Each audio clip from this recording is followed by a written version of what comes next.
Hello, welcome back to the YouTube channel of Leading Our Own Way. It is part 4 of this week's guest, Mr. AJ Hebert. We're going to look at some of the hardest chapters of his life.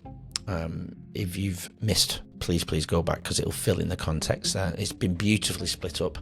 I've shortened my episodes. This episode is only 75 minutes in length, so here on YouTube it's nice and short just for you guys. I've tried to listen to you guys and put it into action, so I'm getting better. Definitely getting better. But we look at some of the hardest chapters of his life and the demons that he's faced. Some really personal demons, the struggles of mental health and the breaking point that led him to real change. And he's still continuing to change. He's still got a bit of a journey to go. But through it all, AJ found his way back through art. It's been a really big discussion this week and channeling his pain into something meaningful. His story, though, is proof that transformation is definitely possible, and if you're willing to do the work. So let's dive right in with AJ. Final part coming tomorrow here on Leading Our Way on YouTube on Friday. Please press subscribe and help the channel out and share where possible. After your teenage years, you've left your home at 18. Where did life go for AJ? I worked my way through college, waited tables and stuff like that, and then Still riding bikes during this time, or?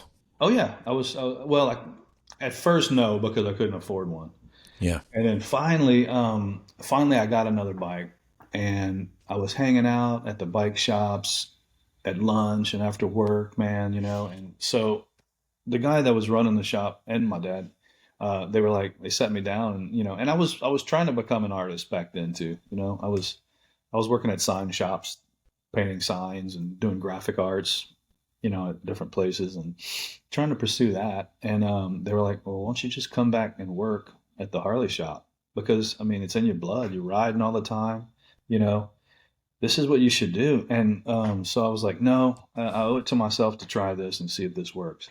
Well, about the third time they did that, I was like, you know what? Okay. I was gonna get married. I was engaged. We were gonna start a family, and I was like, you know what? Let's just go back and work at the family business, and so I can make some money, so I can provide for my family. So that's what I did. And then in my 30s, I worked at the family business, and then there was then came the another pretty bad part of my life when I wasn't running the shop. I was working there mid-level person because I had left and I came back and I had to work my way back up. So I was a salesperson over there. And one of my dad's good friends, he made as a sales manager. And I've never seen such a covert narcissist tyrant. I don't even know what you would call it. It's a textbook narcissist person underneath, above me. That he was my direct manager, and he wouldn't do anything in front of my family. Okay, Yeah. So let's go back a few years. I was always a little hot-headed. I was always, like I said, not good with authority. Going through college, I didn't get along with my art professors because they were very liberal and I wasn't. Back then, though, it wasn't called liberal. It was more like I wasn't a hippie. They were kind of like hippie and artsy and, oh my God, look at this. You got to think this way.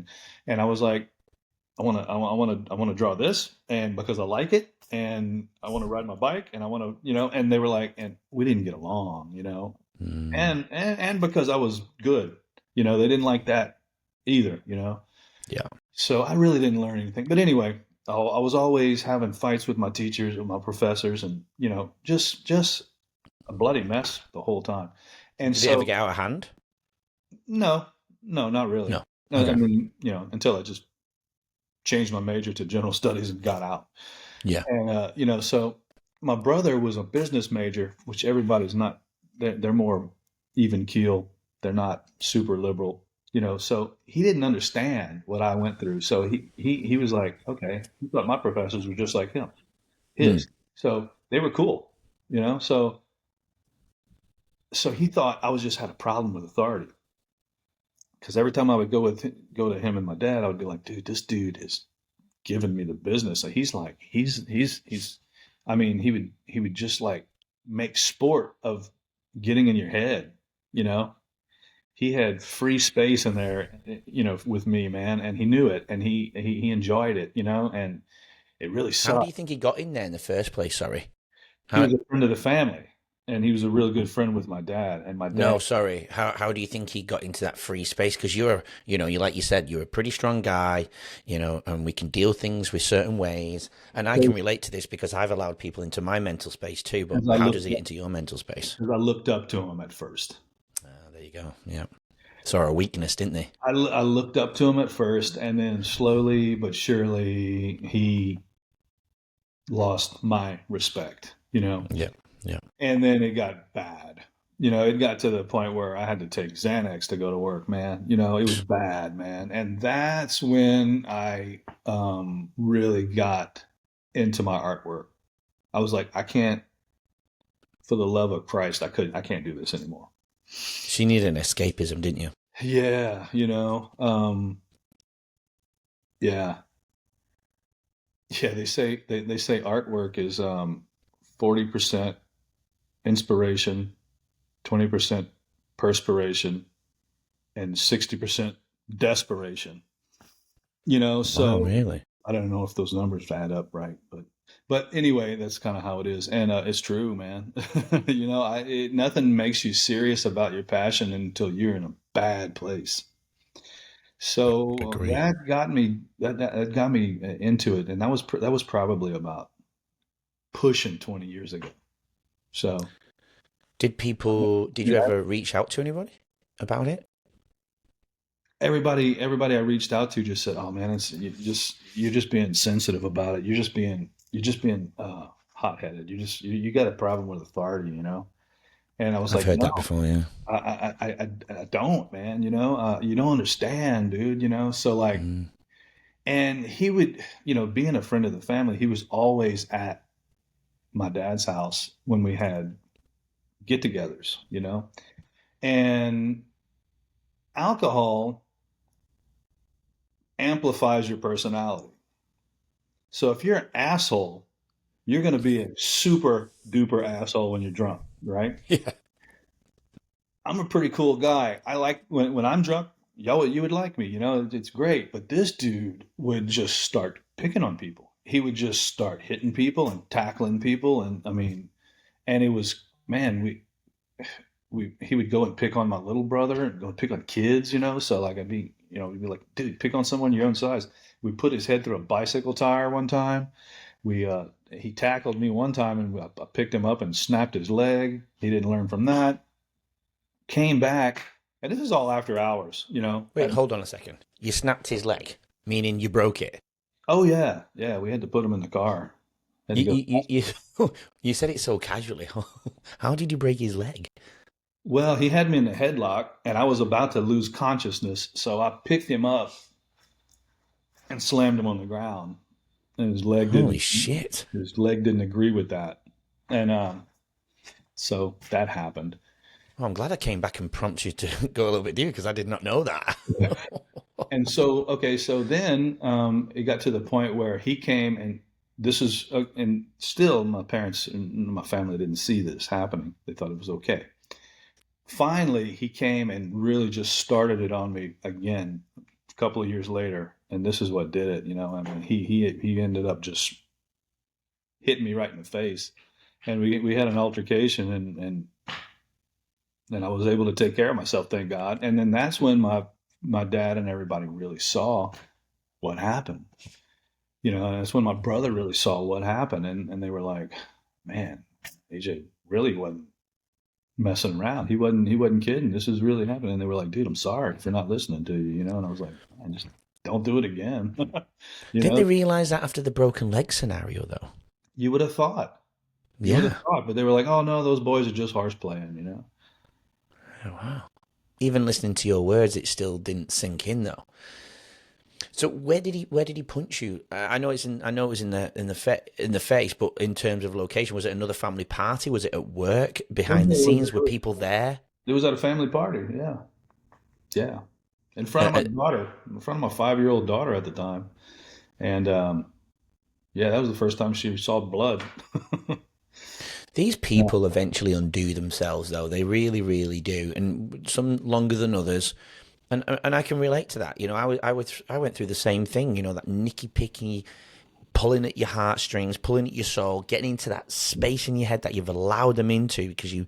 It's not. I didn't necessarily look up to my bully. I was really excited to work with my bully because I got along with them the months prior before working on their team, right? And they got into my head and no one believed me. People just said, "You're just not getting along. You know, you're being sensitive." Well, I'm okay with not getting along with people. I'm not okay with people destroying inside my head. And you know, people like, "Don't do this to the school. You know, don't do this. It's going to cause a lot." Well, yeah, but no one's seeing really what's going on. So I went down, down, down, down, and then eventually, like what you did, you hit that red line, you blow up and you lose it because nobody's hearing you, no one can see it, and it's not their fault they can't see it. It's just how smart these manipulators are, these narcissistic personalities are, isn't it? I could talk about that for ages. I'm very passionate about that part. And yeah, did you lose because of that? Then did you lose people around you, or are they on your side? Because for my scenario, I had people realize what I was going through and was like, and people even went on their own journey of guilt that they didn't support me and after when I did go to them. However, there was obviously a flip side where people questioned it still because they didn't see it. People that I don't speak to now, I think they probably realize, but because they're guilty, they don't have that space to come, "You know what? I'm sorry that I didn't see it and I'm sorry I wasn't there for you." They've just it's easier to leave, isn't it? And not speak to you. I asked that to you. Did you lose anyone through this scenario who were close to you? One person. This Wow. guy was that bad that everybody didn't like him. But they It, liked him before it though. they put up with him before because Oh, he was yeah. he was management. Yeah. It was to the point, Andy, this is no joke. It was to the point where when he used to work at other car dealerships before, Yeah. and he was that way over there. And it was to the point where when they found out what I did, they were calling me saying, "Dude, you can come over here and get free oil change anytime you want, man. Congratulations, you're our hero, man." You know, stuff Mm, like that. And yeah. customers, were coming back saying, we weren't coming here because of that guy. Now that he's gone and he's fired, we can come back and spend money over here. It was like that, man. Yeah, the customers. Again, I can put a parallel point on that. I had children because I'm a teacher, and I had children who I didn't know at the time, but they saw it. And the reason how I don't think many people know this, but if they do listen to it from my old place, which they probably don't care that I'm doing the podcast, which is absolutely fine. But if they knew, I had an Italian family and I was quite close to them after this. And they said they knew something was going on because the daughter would go home saying, "Mr. White is being affected by a person at school who's horrible to them." So this person would be horrible to me in front of the children, but not in front of adults because they knew the children weren't going to say anything to the other teachers. That manipulation, right? Mhm. And this was maybe a year or two later, and I just sat there and like this relief came off my shoulders that I wasn't crazy and going insane. A 11-year-old child saw it and told their parents, and that parent told me. So that's the same as your customer. My children are the customer. It's weird that if the customers can sense it and feel it, how can nobody else? It's so he ended up. You just mentioned he ended up leaving because the customers. Why did he leave? Well, because of the incident. Oh, directly from that incident. Yeah, Okay, from that incident. Yeah, he they let him go. Thank God. so they fired him. Yeah, Your father fired him. yeah, Wow. yeah. Yeah. Wow. And So, he was gonna like, well, let's just think about this, and no, my brother was like, no, we're gonna do this, man. You oh, know, good on for your no, brother. it was 7 years I had to put up with that. It was one of the lowest points of my life, man. Did it affect your life outside? Did you ever go into any? Because I went to horrible eating at night, not going to bed till the middle of the night because I didn't want the next day to come. What? How? Well, it What? brought up upon a serious form of alcoholism. Join us tomorrow to hear more from today's incredible guest and learn valuable insights to help you lead your own way. Don't forget to subscribe. We'll see you then.